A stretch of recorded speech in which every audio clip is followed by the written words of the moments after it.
Welcome to business news. దేశీయ stock మార్కెట్లు నష్టాల్లో ప్రారంభమయ్యాయి. సెన్సెక్స్, నిఫ్టీ నష్టాల్లో కొనసాగుతున్నాయి. Shriram Finance, Maruti Suzuki, Apollo Hospital, Bajaj Auto, SBI Life Insurance షేర్లు లాభాల్లో ట్రేడ్ అవుతున్నాయి. ఓఎన్జీసీ, హెచ్డీఎఫ్సీ లైఫ్, సిప్లా అలాగే ఇన్ఫోసిస్, రిలయన్స్ షేర్లు నష్టాల్లో కొనసాగుతున్నాయి.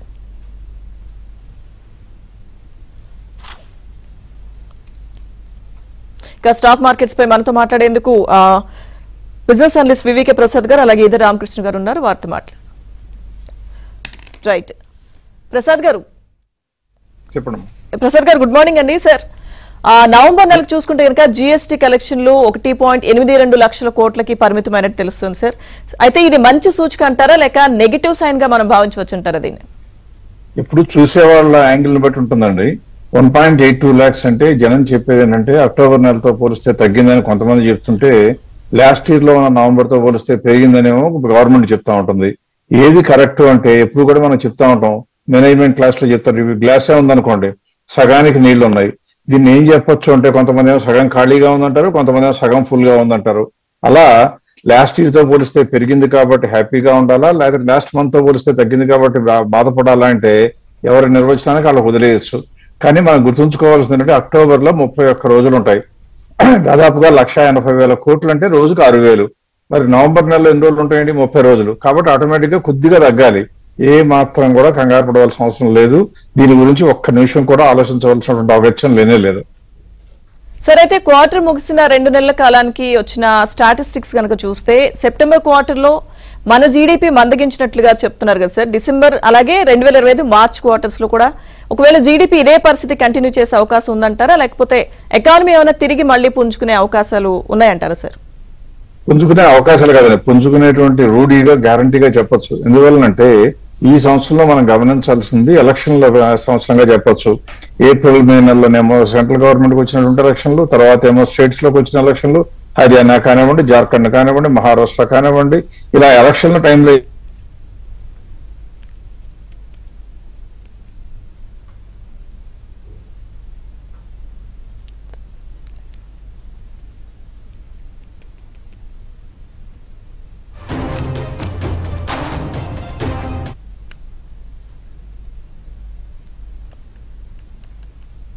మొట్టమొదటి 6 నెలలు కాదు, అక్టోబర్ ఎండింగ్ కి కూడా చూస్తే ప్రభుత్వం మొత్తం కలిపి ఖర్చు పెట్టవలసినటువంటి క్యాపిటల్ ఎక్స్పెండిచర్ మీద పెట్టవలసిన దానిలో 50% కూడా 7 నెలలు అయ్యేటప్పుడు కూడా ఖర్చు పెట్టలేదు.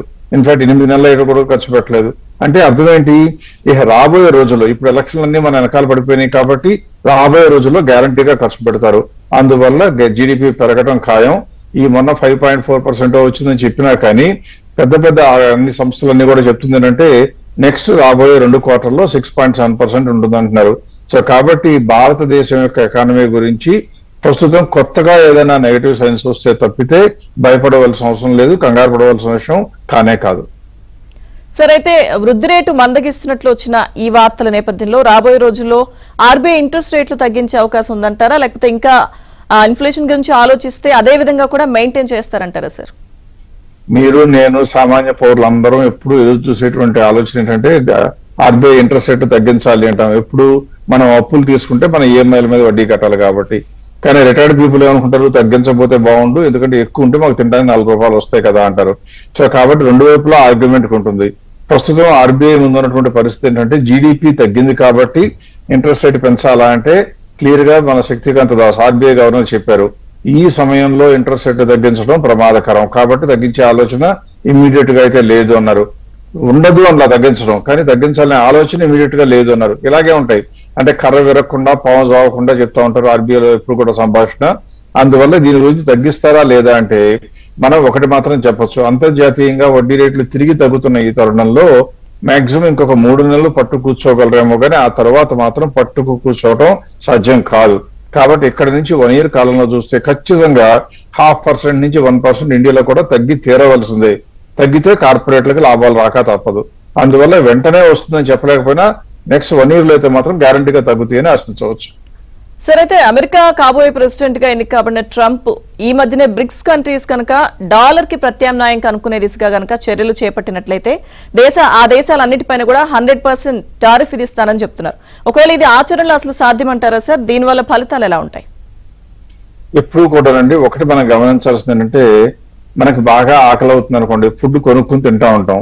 మనం వెళ్ళిపోయి షాప్ దగ్గరికి వెళ్ళిపోయి నువ్వు రేటు పెంచితే మాత్రం నేను కొనుక్కోను అని చెప్పాం అనుకోండి, ఎంత హాస్యాస్పదం అంటే తిండి తినకపోతే చనిపోయేది మనం, మన దగ్గర ఉన్న డబ్బులు వాళ్ళకి ఇవ్వడానికి ఇష్టం లేక మనం అలా చెప్పినా బెంకం పోయినా కూడా వాళ్ళు కూడా అలాగే బిగుసు కూర్చుంటే నష్టపోయేది ఎవరు? కన్స్యూమర్.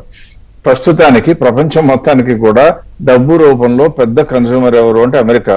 ఎందుకంటే వాళ్ళ దేశంలో 1975లో దాదాపుగా 50 సంవత్సరాల క్రితం వరకు మాత్రమే వాళ్ళకి బ్యాలెన్స్ ఆఫ్ ట్రేడ్ సర్ప్లస్ ఉండింది. అంటే కొద్ది గొప్ప వాళ్ళు ఎక్స్పోర్ట్ చేసేది ఎక్కువ, ఇంపోర్ట్ చేసేది తక్కువ ఉండేది. ఆ తరువాత అమెరికా ఏం చేస్తుంటే వాళ్ళ డాలర్ ని ప్రపంచం మొత్తం కూడా సప్లై చేయడం మొదలుపెట్టి దాని ద్వారా ఎంత కావాలంటే అంత ప్రింట్ చేసుకోవడం, ఎంత కావాలంటే అంత ఇంపోర్ట్ చేసుకోవడం, ప్రజలందరినీ కూడా ఒక రకంగా సోమరిపోతులుగా తయారు చేసిన దేశం ఏది అంటే అమెరికానే. అందువల్ల బ్యాలెన్స్ ఆఫ్ ట్రేడ్ దాదాపుగా సంవత్సరానికి $1 ట్రిలియన్ ఉంటుంది అమెరికాలో. అంటే అర్థం ఏంటి? వాళ్ళు కనుక వేరే దేశాల నుంచి ఇంపోర్ట్ చేసుకోకపోతే చనిపోయేది, నష్టపోయేది వాళ్ళే. ఫుడ్ ఉంటుంది, ఫుడ్ లేదని నేను చెప్పను, కానీ మిగిలిన వస్తువులు ఏమీ రావు, ఎలక్ట్రానిక్స్ రావు, కార్లు రావు, ఏవియేషన్ ఎక్విప్మెంట్ రాదు, ఏవి రాదు. కాబట్టి అమెరికా ఎకానమీ గ్యారంటీగా కుప్పకూలిపోవటం 100% ఖాయం. అందువల్ల ఇవన్నీ కూడా రిటారిక్ అంటాం, ఊరికే ప్రలాపనలు, పిచ్చి పిచ్చిగా మాట్లాడటమే తప్పితే ఆచరణకి సాధ్యం కాని విషయాలు. చేస్తాను అంటే బెదిరిస్తారే కానీ డాలర్ని కనుక తీసివేసి పక్కన పెట్టకపోతే మన దేశాలకి, భారతదేశం ప్రస్తుతం 4వ అతిపెద్ద ఎకానమీగా ఉంటే 2వ అతిపెద్ద ఎకానమీ అయిన చైనా, భారత్ ఈ రెండు కూడా బ్రిక్స్ కంట్రీస్ లో ఉన్నాయి. వీళ్ళు వాళ్ళ దేశాల మధ్యన వాణిజ్యం మీ కరెన్సీలో చేసుకోవడం ఏంటయ్యా అని అడుగుతారు. అందువల్ల ఖచ్చితంగా బ్రిక్స్ అనేది ఆల్టర్నేటివ్ కరెన్సీ కోసం ట్రై చేస్తున్నమాట వాస్తవం, ట్రై చేసే మాట వాస్తవం. కానీ ట్రంప్ మాత్రమే 100% వేస్తాను అనేటువంటిది చేస్తే వాళ్ళకే ఎక్కువ నష్టం తప్పితే భారతదేశ మిగతా దేశాలకి అంత నష్టం రాకపోవచ్చు. అందువల్ల నా అంచనా ప్రకారం కేవలం అది ఊరికే మాట తప్పితే నిజంగా ఆచరణకు వస్తుందని భయమే లేదు. సార్, అయితే ప్రపంచంలోని అనేక దేశాల్లో జియో పొలిటికల్ క్రైసిస్ వల్ల యుద్ధాలు జరుగుతున్నాయి. దీనివల్ల ఈ సమయంలో స్టాక్ మార్కెట్లు గనక ఇంకా కుంగుబాటుకి గురి కావచ్చు అంటారా సార్? లేకపోతే ఏదైనా సేఫ్ ఇండస్ట్రీస్ ని ఇన్వెస్టర్స్ కి సూచించగలమా? ఆ ఇండస్ట్రీలో మీ అంచనా ప్రకారం మంచి స్టాక్స్ ఏంటంటే ఏం చెప్పగలరు సార్? అంటే ఎప్పుడు కూడానంటే ఒకటి మనం గమనించాల్సిందంటే ఏ దేశంలో కూడా చూస్తే ఎట్టి పరిస్థితుల్లో కూడా ఏమి జరిగినా ఏమి జరగకపోయినా మనుషులు తిన్నా తినకపోయినా కూడా ఖచ్చితంగా జబ్బుల బారిన పడతా ఉంటారు, వాళ్ళు మందులు వేసుకోక తప్పదు. అందువల్ల ఎప్పుడు కూడా అనిశ్చితి ఉన్నటువంటి ఈ సమయంలో ఏ ఇండస్ట్రీ కొనుక్కోవాలని ఎవరన్నా అడిగితే కనుక యూజువల్ గా డిఫెన్స్ సెక్టర్ గా చెప్పగలిగింది ఫార్మాస్యూటికల్స్ చెప్తారు. ఎందుకు? అది అలాగే ఫాస్ట్ మూవింగ్ కన్స్యూమర్ గుడ్స్ అంటే రోజు తినవలసినటువంటి ఆహారం తయారు చేసే వస్తువుల కంపెనీలు కూడా చెప్తారు. అందులో ఫార్మాస్యూటికల్స్ అనేది ప్రధాన భూమిక. ఎందుకంటే ఇది ఖచ్చితంగా పోస్ట్ పోన్ చేసుకోలేనిది. ఆహారం అన్నా కొద్దిగా మితంగా తినొచ్చామో కానీ మందులు వేసుకోకపోతే జీవనం ఉండదు కాబట్టి తప్పదు. అందువల్ల నేను ఇవాళ ఏం చేస్తున్నానంటే ఇటువంటి సమయంలో ఒకవేళ కనుక ఇన్వెస్టర్లు ఎవరైనా భయాందోళనకు గురవుతుంటే వాళ్ళు కొనుక్కోగలిగిన కంపెనీలు ఏమిటి అంటే ఫార్మాస్యూటికల్ ఇండస్ట్రీ తీసుకుని చెప్దామని ట్రై చేస్తున్నాను. ఇది నేను ఊరికే నోటుకొచ్చిన కంపెనీలు చెప్పినట్లుగా ఉండకూడదు, దాని యొక్క బేసిస్ ఏంటో కూడా ఇన్వెస్టర్ తెలియాలనే ఉద్దేశంతో ఏం చేస్తున్నానంటే ఇక్కడ చూపిస్తున్న కంపెనీలన్నీ కూడా 5,000 కోట్ల కన్నా మార్కెట్ క్యాప్ ఎక్కువ ఉన్న కంపెనీలు. అలాగే మీరు కనుక ఒకసారి స్క్రీన్ షేర్ చేసిందే కనుక చూస్తున్నట్లయితే అందులో మీకు ఏది జనవరి 24 నుంచి దాదాపుగా చూడటం జరిగింది. నేను జనవరి 24 నుంచి ఇప్పటి వరకు చూస్తే అంటే నవంబర్ 29 వరకు చూస్తే ఎంత లాభాలు పెరిగినాయి ఆ కంపెనీలకి, అందులో మార్కెట్ క్యాప్ ఎంత పెరిగింది, ఇప్పుడు ప్రైస్ ఎంత ఉంది, ఎంత మార్కెట్ క్యాప్ ఉండవచ్చు అని చూస్తూ ఇప్పుడు మార్కెట్ క్యాప్ ఎంత ఉందో కూడా చూపిస్తూ ఎంత పెరగడానికి స్కోప్ ఉందో చూపిస్తున్నాను. డిసెండింగ్ ఆర్డర్ లో పెట్టాను కాబట్టి ఫస్ట్ లో వచ్చిన ఆకుమ్స్ ఒక్కటి మాత్రం కొత్త కంపెనీ వదిలేస్తే లూపిన్ చూస్తే 44% ఉంది, నాట్కో ఫార్మా అంటే మా తెలుగు వారికి చెందినటువంటి దానికి 42% ఉంది, తర్వాత పీజీహెచ్ఎల్ చూస్తేనేమో 41%, మ్యాన్ కైండ్ ఉంది, మళ్ళీ తెలుగువారి కంపెనీ డాక్టర్ రెడ్డిస్ ఉంది, జేవీ కెమికల్స్, దివీస్ ల్యాబొరేటరీస్ ఉంది, ఇలా ఎన్నో కంపెనీలు ఉన్నాయి. ఇక్కడ కనపడుతున్న కంపెనీలన్నీ కూడా పెర్ఫార్మెన్స్ బాగున్న కంపెనీలు, అందులో కూడా ఇంకా స్కోప్ పెరగడానికి అవకాశం ఉన్న కంపెనీలు. కాబట్టి ఇందులో ఏది కొనుక్కోవాలి అని అడిగితే కొంతమందికి సందేహం వస్తుంది, ఏ బేసిస్ మీద చెప్తున్నారు అని అడుగుతారు. కాబట్టి ఇంకా కొద్దిగా వివరాలు ఇవ్వాలనే ఉద్దేశంతో నేను ఏం చేస్తున్నానంటే ఈ 5,000 కోట్లు ఉన్న అన్ని కంపెనీలని అగ్రిగేట్ చేసి వీటన్నిటికీ కూడా ఈ మధ్యన లాభాలు పెరుగుతున్నాయా లేదా అని చూడటం జరిగింది. ఇక్కడ మీరు చూస్తే ఈ అన్ని కంపెనీలు 5,000 కోట్ల ఉన్న కంపెనీలు చాలా ఉన్నాయి, అవన్నీ కలిపితే ఈ ఆరెంజ్ కలర్ లో ఉన్న లైన్ ప్రకారం లాభాలు పెంచుకుంటూ వస్తున్నాయి జనవరి 2024 నుంచి. అంటే సంవత్సర కాలానికి తీసుకుంటే ట్రైలింగ్ 12 months అంటాం. ఈ సమయంలో 31% ఏమో ప్రాఫిట్లు పెరిగితే ప్రైసెస్ మాత్రం 32% పెరిగాయి. అంటే ఇన్ లైన్ విత్ ప్రాఫిట్స్, అంతేగాని ఎక్కువ ఏం పెరగలేదు. అంతకుముందు ఎక్కువ కాలం పెరగకుండా ఉన్నాయి కాబట్టి ఫార్మాస్యూటికల్ ఇండస్ట్రీస్ లో ఇంకా స్కోప్ ఉంది అని చెప్పొచ్చు. ఇకపోతే తెలుగు వారి కంపెనీలైనా చూపిద్దామనే ఆలోచనతో నేను ఏం చేశానంటే అరవిందో ఫార్మా చూశాను. అరవిందో ఫార్మా చూస్తే మీరు గ్రాఫ్ లో చూసినట్లుగా ఎక్కడో ఇక్కడ దాదాపుగా 2300 crores తో ఉన్న ప్రాఫిట్ అలా ఇప్పుడు 3600 crores కి వచ్చింది. అంటే ఎంత పెరిగింది? 55% ప్రాఫిట్ పెరిగితే, మళ్ళీ చెప్తున్నాను 55% ప్రాఫిట్ పెరిగితే ప్రైస్ మాత్రం కేవలం 18% పెరిగింది. అందువల్ల దీనిలో ఇప్పుడు ఇంకా 37% వరకు పెరగటానికి స్కోప్ మనకు కనపడుతుందని చెప్పాలి. సో కాబట్టి Aurobindo pharma is a good bye, మన తెలుగు వారి కంపెనీ కొనుక్కుందాం అనుకుంటే. అలాగే నెక్స్ట్ ఇంకొకటి అందరికీ ఎక్కువ మందికి ఫేవరెట్ కంపెనీ ఏంటని చూస్తే దివీస్ ల్యాబొరేటరీస్. దివీస్ ల్యాబొరేటరీస్ కూడా అంతకు ముందు ఒక 2-3 క్వార్టర్లు దెబ్బతిన్న మాట కరెక్ట్, 2024 కు ముందు. ఆ తర్వాత నుంచి చూస్తే 38% ప్రాఫిట్ పెరిగితే ఇందులో కొద్దిగా జవసత్వాలు మళ్ళీ వచ్చేసి మార్కెట్ లో ఆల్రెడీ 69% పెరిగింది. అంటే ఓవర్ ప్రైస్ అనుకుంటారేమో, కాదు, అంతకుముందు తగ్గి ఉన్న లెవెల్లో నుంచి పెరిగి వచ్చింది. కాబట్టి ఇందులో కూడా ఇంకా 39% వరకు మార్కెట్ లో స్కోప్ కనబడుతుంది. అందువల్ల ఈ కంపెనీ కూడా దివ్యంగా కొనుక్కోవడానికి అవకాశం ఉంది. ఇంకొక కంపెనీ డాక్టర్ రెడ్డిస్, దాదాపుగా మనకు ఆంధ్ర వాళ్ళందరికీ తలమానికంగా చెప్పగలిగింది. ఇందులో చూస్తే 1 year క్రితం ఎంత ఉందో రేటు ఇప్పుడు కూడా అంతే రేట్ ఉంది. అడ్జస్టెడ్ ప్రైస్ అంటే కొద్దిగా గొప్ప స్ప్లిట్ చేశారు కాబట్టి అంతే రేట్ లో ఉంది. అంటే 4% ప్రాఫిట్ పెరిగింది, కానీ 0% ప్రైస్ పెరిగింది. 4% ప్రాఫిట్ పెరిగింది ఎందుకంటే ఈ మధ్యన వచ్చిన రీసెంట్ క్వార్టర్ లో తగ్గింది తప్పితే otherwise this company is doing very well. ఇందులో కూడా ఎంత స్కోప్ ఉంది? 39.51% ఉంది. సో ఇందువల్ల ఏం చేయాలంటే ఎప్పుడైనా ఇండస్ట్రీ ఎన్నుకున్న తర్వాత దీన్ని టాప్ డౌన్ అప్రోచ్ అంటాం. ముందు కంట్రీ చూసాం, కంట్రీలో ఉన్న ఫార్మాస్యూటికల్స్ డిఫెన్స్ ఇండస్ట్రీ అనుకున్నాం, దాని తర్వాత దాంట్లో ఉన్న కంపెనీలు చూస్తున్నాం. దీన్ని టాప్ డౌన్ అప్రోచ్. ఇలా చూస్తే ఏమొస్తుందంటే ఈ ఇండస్ట్రీలో ఉన్న మంచి స్టాక్స్ ఎన్నుకోవడానికి ఇన్వెస్టర్లకు అవకాశం వస్తుంది. సార్, అయితే కేంద్ర ప్రభుత్వం అన్నింటికన్నా ప్రాధాన్యతనిస్తున్నటువంటి పవర్ జనరేషన్, అలాగే ప్రతి ఒక్క పౌరుడికి పవర్ అందుబాటులోకి తెచ్చే విధంగా ట్రాన్స్మిషన్ కి పెద్దపీట వేస్తున్నట్టుగా కనిపిస్తుంది కదా సార్.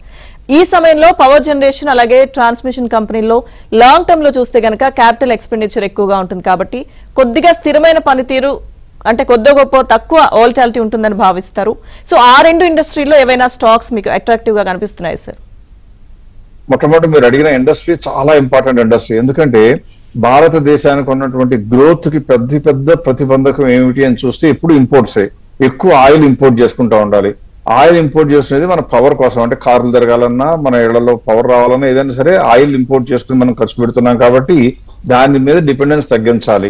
రెన్యూవబుల్ ఎనర్జీ మీద 50% తీసుకురావాలంటే చాలా పెద్ద పథకాలు వేసి విపరీతంగా ఎంకరేజ్మెంట్ ఇస్తున్నారు. అందుకే అదానీ పెరిగారనేది వేరొక కోణమైన విపరీతమైనటువంటి ఫోకస్ ఉన్నది ఏది అంటే power generation and also transmission. మీరు చెప్పినట్లుగా ప్రతి ఒక్క పౌరుడికి ప్రొడ్యూస్ చేస్తే సరిపోదు. కేరళలో ప్రొడ్యూస్ చేసినా సరే కాశ్మీర్ లో పవర్ ఉండాలి, కాశ్మీర్ లో ప్రొడ్యూస్ చేస్తే కూడా కేరళలో అవైలబిలిటీ ఉండాలి. ఇలా ఉండాలి అంటే పవర్ జనరేషన్ తో పాటు ట్రాన్స్మిషన్ కూడా ఉండాలి. ఇలా నేను ఏం చేశానంటే ఇప్పుడు ఇంతవరకు మనం ఫార్మాస్యూటికల్ ఇండస్ట్రీ ఎలా అయితే చేశానో 5,000 కోట్ల కన్నా మార్కెట్ క్యాప్ ఎక్కువ ఉన్న కంపెనీల్లో పవర్ జనరేషన్ అండ్ ట్రాన్స్మిషన్ లో ఎన్నున్నాయో చూసి అవన్నీ కూడా చూస్తే అందులో ఇన్వెస్టర్లు కొనుక్కోవడానికి అందుబాటులో ఏమున్నాయో చూపించే ప్రయత్నం చేస్తున్నాను.